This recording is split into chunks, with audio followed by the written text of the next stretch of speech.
I know some people might be disappointed in me for saying this, but I am so sorry. Just see it in a way that I really need to clear what is on ground because of the young ones that have interest in the industry and they are still coming. Ọ̀pọ̀lọpọ̀ àwọn ọmọ ń bọ̀ ní industry.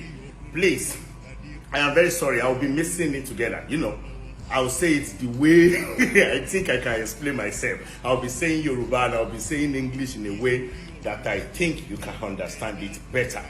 Thank you so much.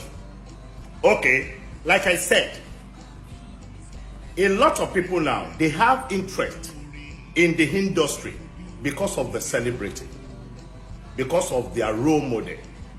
And I think I am one of the role models they have interest in before they want to come and join the industry.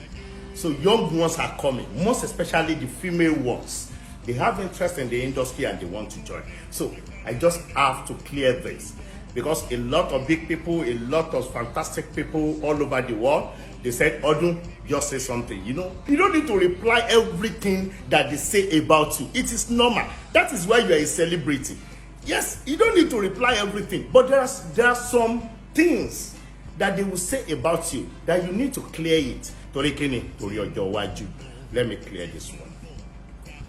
They said, I normally ask for sex before giving anybody a role in OAFP. Odunlade Adekola Nollywood. Ni mo ṣẹ̀ṣẹ̀ máa ní kọ́mọ kan kó gbé ìdí wá kó tó di pé mo fún ní role. Hi.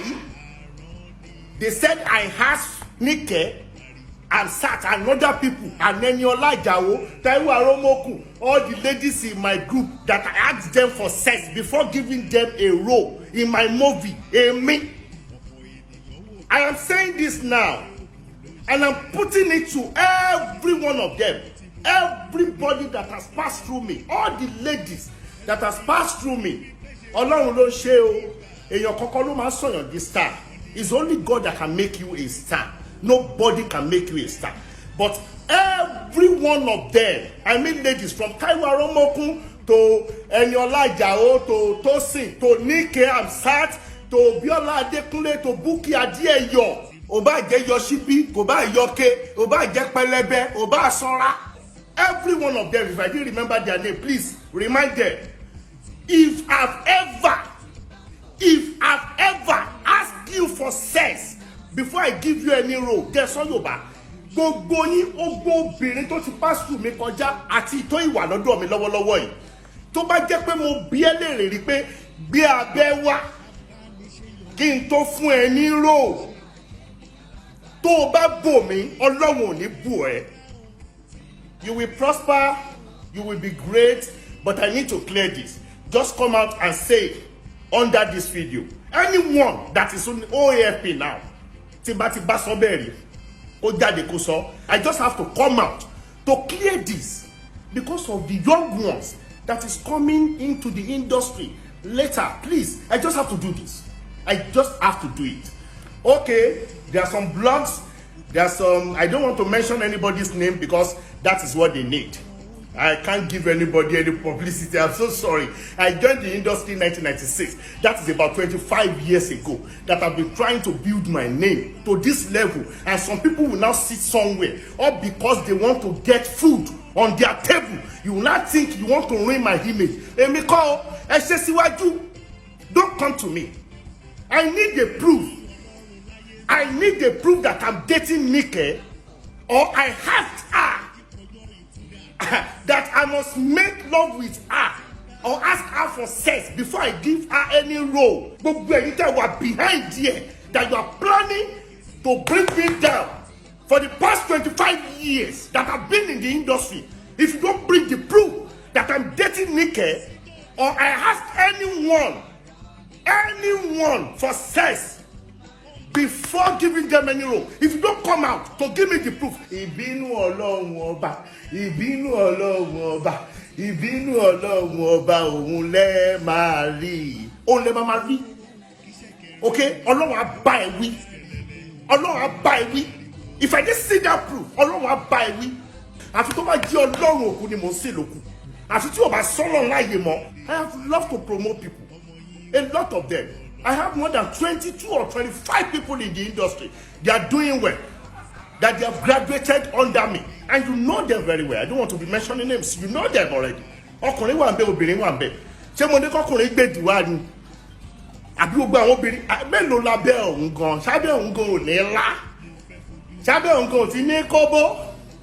Wọ́n wá ní ẹni kẹ́ ń wá, ó ń sọ ti ìyàwó mi, ó ń bá rb, ó ń bú rb. Wọ́n ní níkẹ́ ń bú rb, ó ń ṣépè fún wọn jọ ń jà. Nínú ilé wo lọ́dọ̀ ta ni? I am a disciplinarian, no, maybe because you don't know. Ẹ wá plan wípé ẹ fẹ́ bring me down. Ọ̀pọ̀lọpọ̀ gbà tẹ́mi ń ṣiṣẹ́, I will be on the road lóru. Ìwọ sùn gbà yẹn. Bí mo ṣe ṣe nìyẹn. That was how I've been doing it for the past 25 years. You don't think this is the high time for you to bring me down? Níwọ. I am very sure a lot of people behind this rubbish. Púpọ̀ ló yẹ ẹ̀ tí pé 50 years, ẹ̀ tí pé 55. 8 minutes la máa jà bí kí n jù ẹ lọ. You don't think what I've been doing for that years, for 25 years, you want to bring me down? Never. Don't come to má wà sọ́dọ̀ fèmílẹ̀, má wà sọ́dọ̀ tèmi. O sún síwájú. Nítorí ọdún òkè ń sọ̀rọ̀, ọdún òní sọ̀rọ̀. Ẹ wá, ó para nínú fíìmù. Ẹni bá para nínú fíìmù, para wà lára ẹni. My beautiful fans, my intelligent fans, and try láti mislead wọn. They just want this every day. They are trying to mislead you. They are trying to brainwash you. All because they want followers. They want you to follow them. Orí òkè tí mo dúró lé, kì í ṣorí ìyanrìn.